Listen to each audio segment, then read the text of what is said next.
Alright, what's good, YouTube, man? I'm back with another video, man. I know you're like, damn, nigga, where you been, cuz? I know, man. To be honest, bro, I wasn't even doing shit for I should have been streaming, making videos and shit. What I'm about to say is I'm about to take a break from streaming for a little bit and start just like making videos, if you feel me. Now I gotta grow, I ain't gonna lie, kinda gotta grow like a little bigger, more audience, like a bigger audience and shit, so y'all can come over to Twitch. But the Twitch, they be going crazy though. I been seeing, we be getting new niggas in there every day. But the gaming video shit will be coming, man. We finna get the game back, cause as y'all know, the shit broke. We'll get another one. And December-ish, this next month, or probably later in the end of this month. No, but as y'all see by the title, man, we got 3 disturbing, true, scary stories. You feel me? We finna start doing back this YouTube shit, man. So I'm finna tell y'all how this gonna go, bro.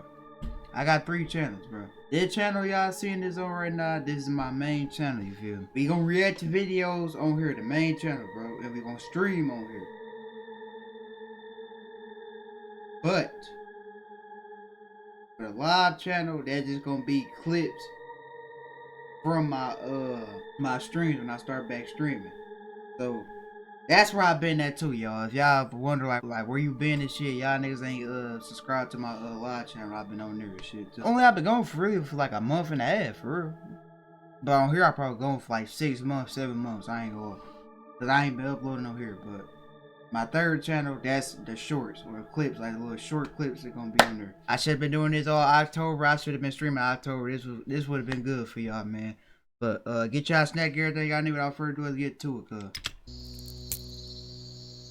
Let me make sure it's y'all can see a nigga. Y'all can see a nigga. Let's go, story number 1, man. Like we gonna go back to the old days, and y'all, I will unprivate all my old videos. I don't care, man.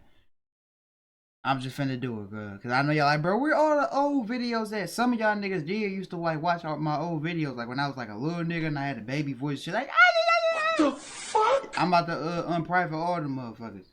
Stop the cap. This is a story I haven't thought about in a long time, and for good reason. My friends and I used to like exploring things. Growing up in New Jersey, there were enough abandoned places within driving distance to keep us entertained for hours. A lot of the stuff we did wasn't all that cool in hindsight, just decaying buildings, empty warehouses, stuff like that. But every now and then, we'd stumble across something more interesting. One place that had been on our radar for a while was an abandoned middle school about a 30-minute drive away. See, here we go with this abandoned shit. It's always these abandoned schools and shit. Nah, y'all know about that story. If y'all the OGs, y'all niggas know, man. I ain't gotta say too much about that one story I told y'all when I was little and shit. In that little abandoned school, my sister's brother used to go in there with their friends talking about he used to be hunted, and I had jumped my ass off that 2nd story window. I don't play about that scary shit, bro. I'm telling you, I heard a damn disc move, nigga. I jumped at 8 years old. I jumped out that 2nd story motherfucking window, got the fuck up out of there. I won't say the name here for privacy reasons, but that anyone shit. familiar with North Jersey urban exploring probably knows exactly what I'm talking about. We'd seen photos of the place online and figured it was finally time to check it out.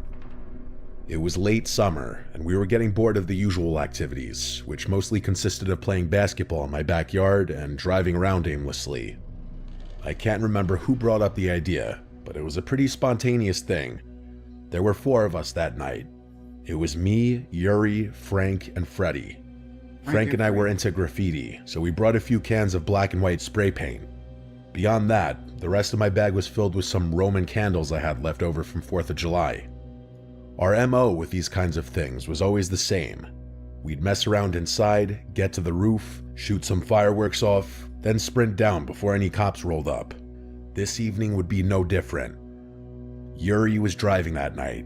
He pulled onto a side street a few blocks from the school and we got out. We made our way towards the school and were pleasantly surprised to see that the fence around the perimeter had been cut. We were prepared to jump, but I was glad we wouldn't have to.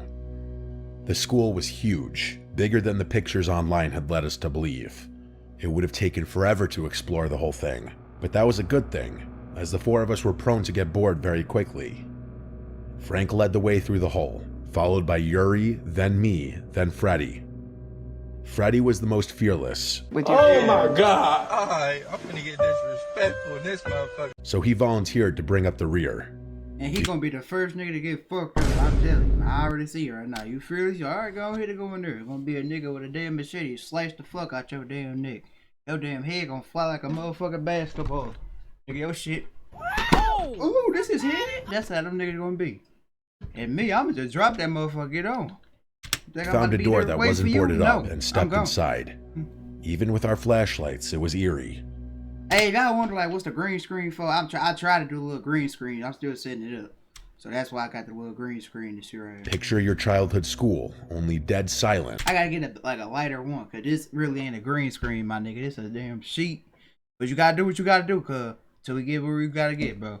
So don't say shit, man. Yeah, I got sick of tired y'all niggas talking about I'm in the dungeon and shit on TikTok talking about my black walls. I keep telling y'all niggas, this was a studio, bro. So the whole room is just black. It used to be like styrofoam and shit, like, so like it could be noise suppressed and shit. But y'all niggas keep on saying this nigga in the dungeon. So I'm gonna just keep that right there. Every hallway was stripped down to exposed wires and crumbling tile. Insulation was hanging from the ceiling, and there were bits of broken furniture everywhere. The entrance we found opened into a hallway, which we happily began walking through after clicking on our flashlights. We all had really powerful flashlights, which was something we were very proud of for whatever reason. When I say powerful, I mean it. Mine was $60 and could illuminate an entire room with a beam strong enough to blind you for a few seconds if you mistakenly glanced at it. It was honestly a lot of money for a flashlight, but I thought it was worth it. The walls were coated in graffiti, some of it good, some of it awful. Frank and I paused here and there to check out a few tags, but mostly we kept moving. I'll spare you most of the details about the building itself, but it was honestly really cool. Seeing all those seats and a stage that was literally falling apart was a dope sight. We made a quick loop through the basement, which was by far the most rundown part of the school. We didn't spend much time down there, partly because of the wear, but mostly because I could tell my friends were getting creeped out. One of the rooms had a massive pentagram painted on the floor, which wasn't exactly a comforting sight. Creepy, yeah, but it wasn't unusual. Anyone who's done urban exploring knows these pop up everywhere. We didn't linger. The four of us eventually made our way to the second floor. One of the classrooms had a completely untouched white wall, basically a blank canvas.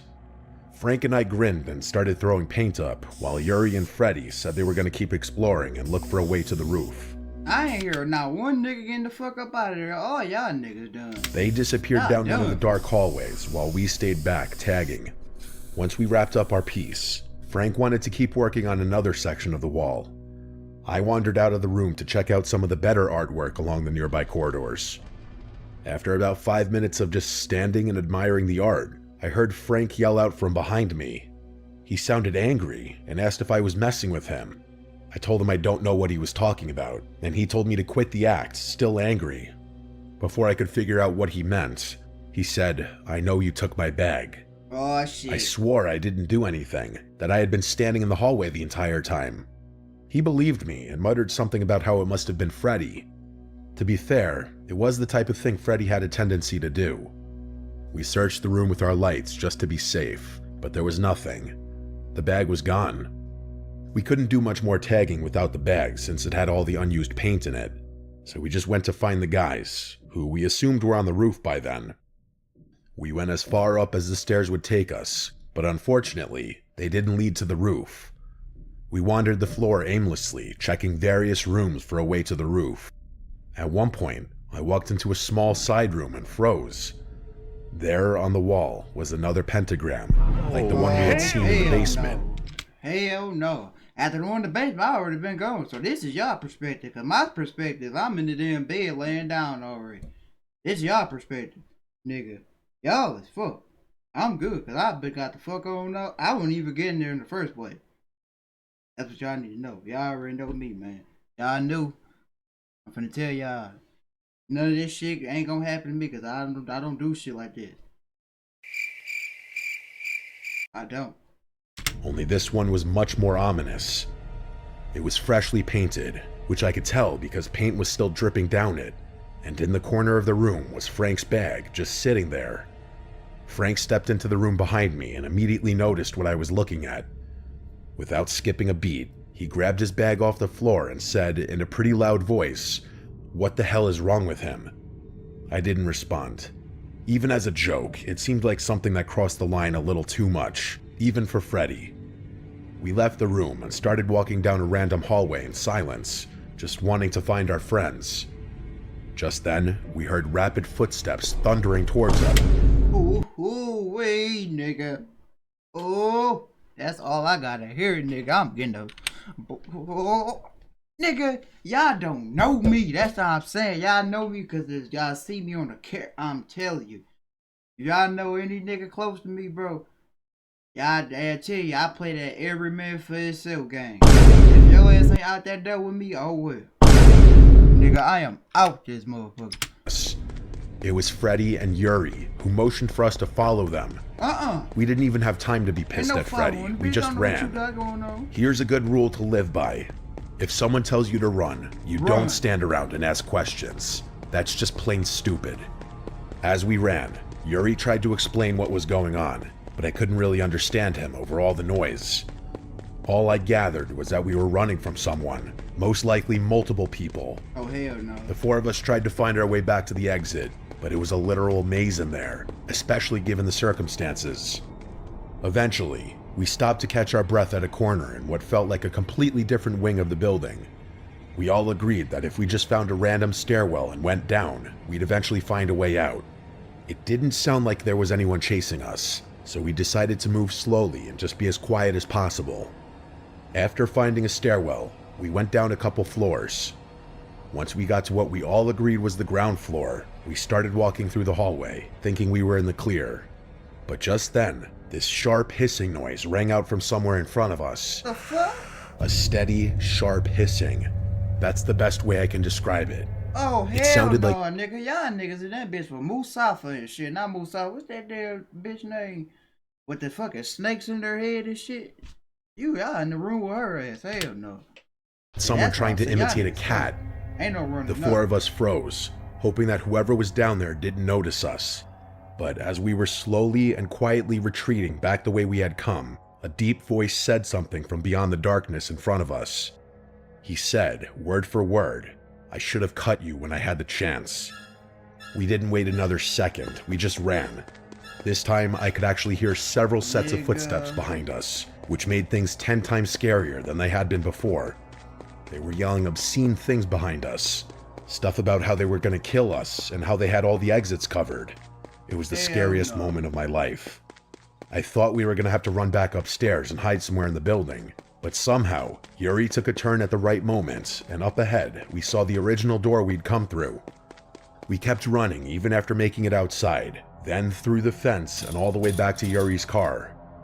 Yuri drove off, and even though we all looked back at the school, there wasn't much we could make out on account of how dark it was. We weren't sticking around though. As we were driving away, Freddy told us their side of the story. He said that after they failed to find a way to the roof, they had gone down a floor to look for us. Apparently, Freddy started hearing weird metallic clinking coming from one of the rooms, which he assumed was us. He and Yuri walked inside and saw 3 cloaked figures sitting in a circle, hunched over something on the floor. According to Freddy, it looked like they were playing some kind of game with glass marbles or stones. As soon as they noticed Freddy, they started scrambling off the floor to chase them. Yuri and Freddy ran back up to the 4th floor to try and lose the people chasing them, which is where they found us. There were so many things that didn't make sense though. The most obvious question, at least the one I had, was why would they toy with us by taking Frank's bag if they really had hostile intentions?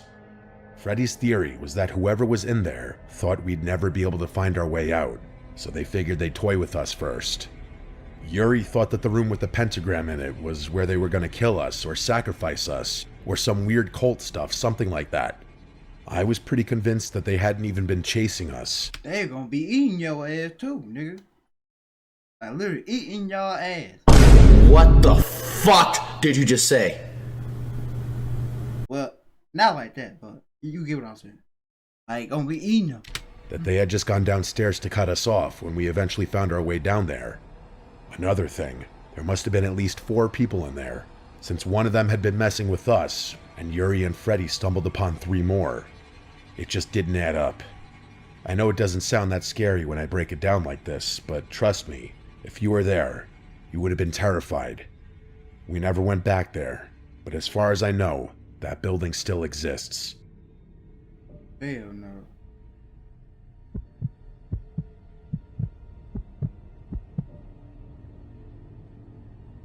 This happened a little over 5 years ago. I had just moved into my first home, which I currently no longer live in. At the time, I was coming off a long stretch in a cramped downtown apartment in Spokane. Convenient location, sure, but I'd grown tired of the constant traffic noise, the crowded sidewalks, and the feeling that I could hear my neighbors breathing through the walls. I don't know when it's gonna upload, but it is Sunday, November 16th, 3:47 a.m. This is when I'm recording this. It's probably gonna drop like at 10 a.m. I don't know. I wasn't a kid anymore, and I was ready for something quieter. The place I ended up renting was a small 1-story home on the outskirts of some rural town, tucked behind a stretch of pine trees with a narrow gravel driveway. There's really not much else to say about it because it wasn't much to begin with. Just 2 small bedrooms, an outdated kitchen, and a cramped bathroom. But it was peaceful. The nearest neighbors were a little ways down the street. They were out of eyeshot and definitely out of earshot. Finding a job out there was the most frustrating thing, but I was eventually able to land one. Between the hours and the general exhaustion, I didn't have much of a routine. I mostly lived off takeout and kept to myself. No social life to speak of, which I didn't mind. This particular night happened in late October. I had just gotten home from work, maybe around 9:45 or so. It had been a long day, one of those mentally draining kinds of shifts where all you want is food and a quiet place to sit. I kicked off my boots, changed my clothes, and ordered Chinese from a spot I'd used a few times before. This nigga finna eat some cat and dog. Out of everything you could get, man, you could have got some damn Wingstop. So you gonna get some cat and dog, bro. There weren't any delivery apps that serviced that area, so your options for food were pretty limited and depended purely on which place. I already eat some goddamn, what's it called? Anything but besides that motherfucker Chinese food. I'm not eating Chinese food no more, y'all. Or them corned beef, I ain't gonna lie. Y'all from the city, you know. That corned beef egg roll. Them corned beef egg roll. Do y'all homework on them corned beef egg rolls. Oh my motherfucking god. Places were willing to drive out to you. It was sometime just after 10 when the doorbell rang.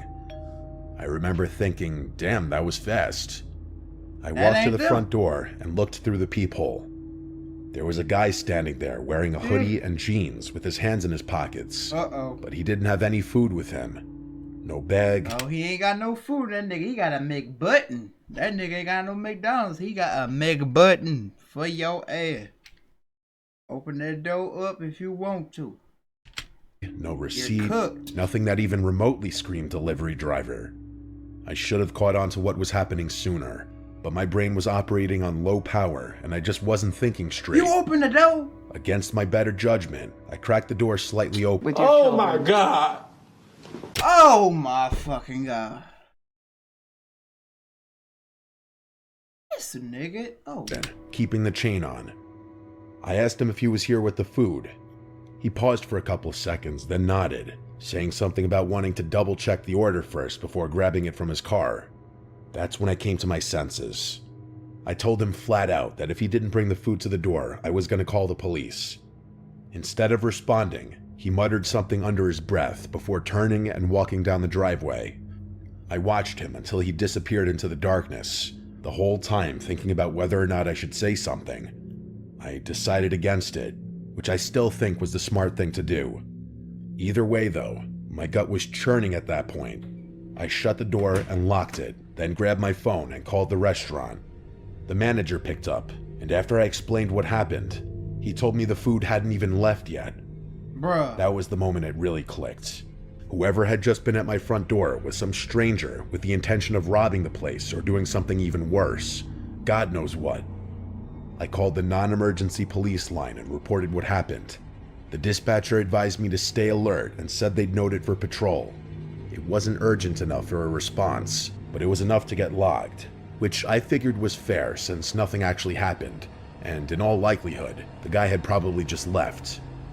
20 minutes later, the actual delivery guy pulled up. I took the food and paid him, and that was that. Around 11:30, I was in the living room watching TV with the light. Nigga, I hope you got a goddamn pow with you or something, my nigga. You and that bitch by yourself with nothing, you fucked. Off when I heard a noise. A faint scraping sound coming from the back of the house. I muted the TV and froze, trying to be as quiet as possible. After a few agonizing seconds of silence, I heard the scraping sound again. It was coming from the back door. I was absolutely sure of it. I hope I it's stared locked. dead straight at the back of the door, and to my horror, the doorknob slightly jiggled a few times. Someone was testing it. Without another thought, I quietly called 911 and told them what was happening. I grabbed a kitchen knife and locked myself in my room, still trying to be as quiet as possible. After a good 15 minutes, an officer finally announced himself at my front door, and I rushed to let him in. The police did a search of my property and the surrounding area. No one was in sight. Despite that, one of them pointed out something near the back door. Fresh pry marks. It looked like someone had tried to wedge something under the lock, probably a flathead or a pocket tool. I gave them my statement and connected it to what had happened earlier. They said patrols would be increased temporarily, but other than that, there was nothing they could do.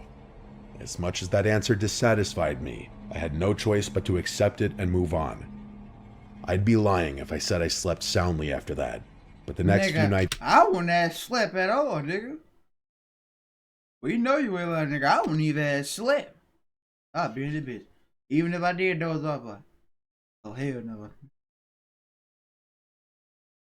It's passed without incident. I told myself there was no way that guy would return after getting the police called on him twice, and he didn't. But a few nights later, I woke up sometime after midnight to sirens. Police sirens. They weren't too close, but they were loud enough to rattle me awake. I got up and went to the window just in time to see 3 cruisers fly past my house with their sirens blaring. I was glad that it had nothing to do with me, but I was still curious nonetheless. I figured it was probably some unrelated domestic thing and just went back to bed.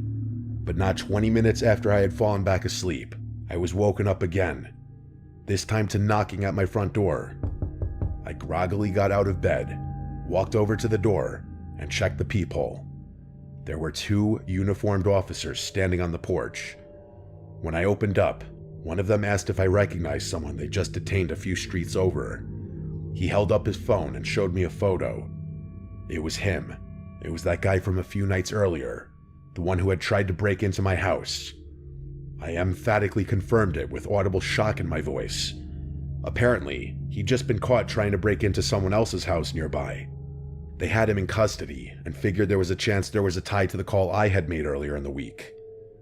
The officers told me I wouldn't have to worry about him anymore, and I thanked them. That was the last I ever heard about it. They never followed up with me, and I never inquired. Nigga, you need to get I was the just fuck up happy to out of move on with my life and basically forget about the whole thing. I actually ended up moving out of that house shortly after that. Thank you. Mostly because I was going crazy, living in isolation. Thank you. Good shit. Good shit. That's right there. He that nigga, bro. He that nigga. He's that nigga for sure.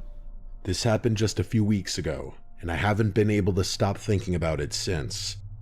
My name's Catherine, and I'm a 24-year-old law student, about to start my 2nd year at NYU. For anyone unfamiliar, first year is a nightmare. I don't think I slept more than 4 hours a night from September to May. So when summer finally rolled around, I promised myself I'd enjoy it while I could. That meant going out a lot, especially on weekends. I was staying back home for the summer for a couple of reasons. It was easier on rent for one, and all my hometown friends were around as well. Plus, it gave me a nice sense of familiarity and return that you can only get from being at home. Most Saturdays, we ended up at the same handful of bars a couple towns over. There's one in particular that's always packed, and that's where I was with my friend Jackie the night everything went down. This is gonna sound bad, but I have this habit of pretending to be kind of ditzy when I meet guys at bars. Nothing too over the top, just enough to let them assume things, and assume things they do. I'm not sure if this has always been a dynamic surrounding nightlife, but the guys So you a female, okay? at bars, at least the ones I interact with, I had to get it straight, cause I'm like, hold on, wait a minute, what is this nigga talking about? seem It's to a assume it's a every girl female they story. talk to This is a female story. was brain dead. I'm not a genius or anything, but I'm definitely not brain dead. And yet, somehow, pretending to be dumb is kind of fun. I can't even really explain why I do it. I just think it's funny seeing how guys react. And I'll admit, there's something satisfying about flipping the script That once I shit get look bored of playing nasty. dumb. What is all that, bro? Jackie and I had just gotten our drinks, and we were scanning the crowd when these two guys slid into conversation with us. We later learned their names were Sebastian and Luke. They seemed pretty normal. Not immediately creepy, decent looking, confident, no readily apparent red flags either, which was always a good sign. Jackie seemed to click with Luke almost instantly, so I figured I'd stick it out and talk to Sebastian. He wasn't bad, kind of charming actually. We actually talked to them for a really long time, Sebastian. which was kind of shocking to me considering the vast majority of these bar encounters don't last more than 5 minutes. Jackie's not exactly what you'd consider a nice girl, so the fact that she wasn't closing herself off to conversation was saying something. At one point, she grabbed my arm and whispered that she needed the bathroom. As we were leaving, Sebastian asked if we wanted anything to drink. No. I told him we'd both have a rum and coke, which I opted for because it's a pretty standard drink that even a college bar bartender would have trouble screwing up. In the bathroom, Jackie admitted she was thinking of going home with Luke, preferably sooner rather than later. Y'all shit, y'all niggas be, I ain't gonna lie, y'all females be too fucking fast, like my nigga. That's what I'm saying, y'all niggas, y'all another nigga too, bro.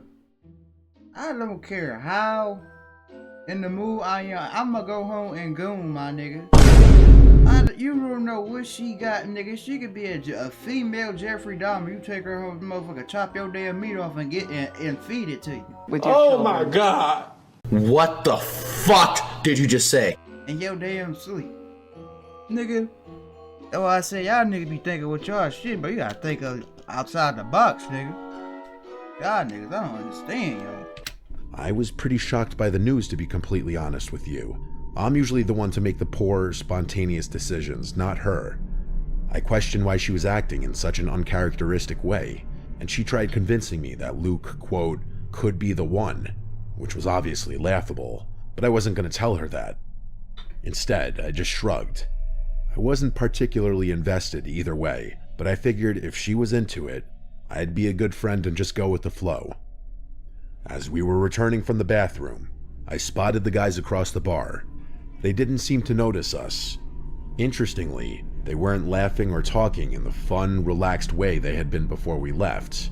Instead, they were just kind of standing there with blank faces. The closer I looked, the Like more it just seemed looking like they like, were actually you gonna drink it, whispering. you gonna drink it, that's how they looking. They're like, she gonna drink it, she gonna drink it, that's how they looking. Which was even stranger. For whatever reason, that little change in behavior gave me a really unsettling feeling that I couldn't shake.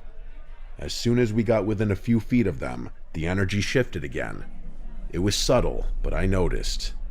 They both snapped right back into the casual bar vibe they had been sporting just a few minutes ago. Luke nudged 2 drinks toward us without saying much. I looked down. There were 4 drinks total, 2 rum and cokes and 2 something elses. I couldn't really tell what the other drinks were. Don't drink that But shit. based on the bright yellow color and the slushy looking liquid, one thing was for sure. They definitely didn't look like something most guys would order. I decided to take advantage of that. With as innocent a smile as I could muster, I pointed at the peculiar looking drinks and asked the guys what they were. Sebastian said they were pina coladas, which was beyond random. I tilted my head Nigga, and gave him a what? teasing look, trying not to make it too obvious that I thought something was up. In a playful voice, I said, "You know, I think these drinks might be too girly for you guys. I would hate for anyone to catch you sipping them." Before waiting for a response, I reached out and slid our rum and cokes across the table, replacing them with the frozen drinks. Then I raised my glass and took a long, slow sip before giving Sebastian a little wink. Jackie caught on and grabbed the drink I pushed in front of her. She looked at me for a second, clearly confused, but she went with it. Sebastian stared at me for a long second with his eyes narrowed, like he was sizing me up. Then he just laughed and said, "Touché." He started sipping the rum and coke, and admittedly, that put me at ease. Luke followed suit. We finished the drinks without incident. At that point, Jackie was being pretty obvious that she wouldn't mind leaving soon. Luke eventually took the hint, suggesting that we all go back to his place for a nightcap. Nigga, I don't know you. Like, bro. Go back to your nigga, I don't know you, nigga. Y'all niggas crazy. That's why y'all niggas be getting kidnapped and shit. I ain't gonna be a bold ass nigga and be like, y'all deserve that shit. But I ain't gonna lie, some of them girls that be going mid, they deserve that shit, bro. I ain't gonna lie. But you too fast for your motherfucking age, bro. Your parents taught you that shit, but you wanna act like you know everything. You think you know everything and shit, now look at you. That's when I started feeling like everything was normal again. I didn't think it was likely that the guys would have invited us over if they suspected we knew something was up. We Ubered back to his apartment, which wasn't anything fancy. Just a modest second-floor unit in a small complex nearby. Nigga, like, I don't know Inside, you, nigga. it was cleaner than I expected, but weirdly minimal. Like there wasn't much furniture or decoration anywhere, almost like he had just moved in. Luke had some White Claws in his fridge, so we kept the energy going by drinking those and playing some music on his TV. At first, everything seemed normal. There was no sign that anything was off whatsoever. In fact, it kind of seemed like the guys were starting to sober up. But that didn't last long. What? We couldn't have been there more than 20 minutes when things got strange again. The guys seemed to be getting progressively drunker really fast. They started slurring their words and laughing to themselves. And that's why y'all need to be getting the fuck up out of there. And then, just like that, the two of them fell asleep on the couch within minutes of each other. It was a pretty horrifying sight. My initial suspicion that they had messed with our drinks was proven right in front of our very eyes. Yup. Jackie was oblivious to what was going on, but I don't blame her. She was significantly drunker than I was. She rushed over to Luke and tried to slap him awake. Nigga, fuck that nigga. Let her say it. Let Jackie stay there, right? Let her ass stay there, bro. Leave her ass. I don't care, bro. Leave her ass, bro. You can't save nobody that don't want to be saved, bro. Let her ass be. Oh, Luke, wake up. But I pulled her back and told her to calm down. I asked her if she remembered me switching the drinks, then told her I thought it was because they might have done something to them. And it turned out I had been right. She looked at me with this shocked expression and then just said, "Oh my God," over and over and over again. The two of us just sat there for a few minutes, trying to calm each other down. Nigga, leave. What the fuck you mean sitting there for 2 minutes, 2 seconds? I don't care. Leave.